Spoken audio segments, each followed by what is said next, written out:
Right, welcome back. We're at the third book of the Alastor series, which is written by Jack Vance, which are series of books that all take place in the same human galaxy far in the future, where humans inhabit many different planets. Which is somewhat more appropriate here. Is also the king, the Konnak of the galaxy, and he's featured here far more than he is in the other books. So if you read the other two, and like this kind of guy, he never really shows up. He's in here quite a bit.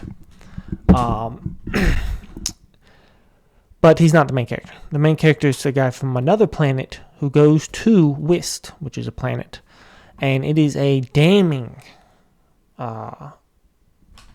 showing of the human spirit and communism, kind of, and utopianism as well. It's basically he goes to this planet which is a utopia. You only have to work like 14 hours a week doing random jobs, and the rest of the time there's free food, free transportation, free housing. Everything's free. You just have to put in a little bit of work to help keep society along. You think that sounds great, and there's some good stuff to say about it. But it's very, very good commentary on utopias and communism in particular. It's a very good book, very well written, like all Jack Vance's books. It is my favorite of the three Alastor series books, by far. Even the Maroon is pretty good. Completely different tone and everything to the other two. They're all very unique, even though they're all, I guess it kind of, his writing style reflects the planet that he's showing.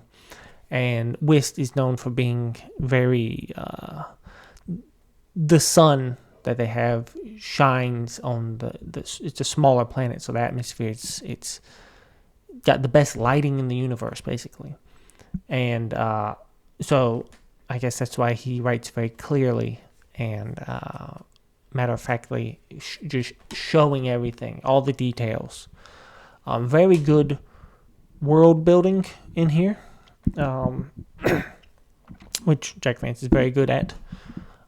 So if you're looking for your imagination to have a little bit of something to world build with, and this is a good book that has lots of heavy hitting topics and themes and things. So you're like, oh, yeah, the free food, but this, that, the other, and showing little practical reasons why certain things won't work, and just the human condition and everything.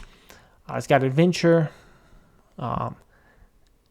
It does have romance. It does have violence, some, not really much violence, outside of small parts here and there.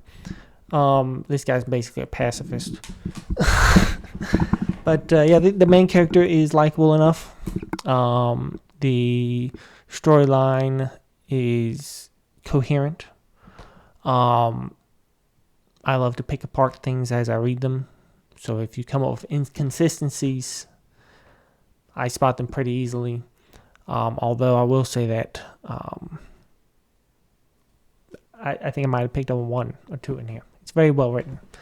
So if you're going to read any of the Alastor series books, this is it. If you're going to read one of Jack Vance's books, this is top 5, I'd say, probably. I haven't read them all yet. But definitely worth a read if you want a nice little... it's not that long either. You can read this. Anyone with a high school or middle school education can read this. Okay? Now, some people might take longer than others, but it's entertaining enough that if you're an intelligent enough person, you're going to like this. Even if you're not that smart, you'll probably like it.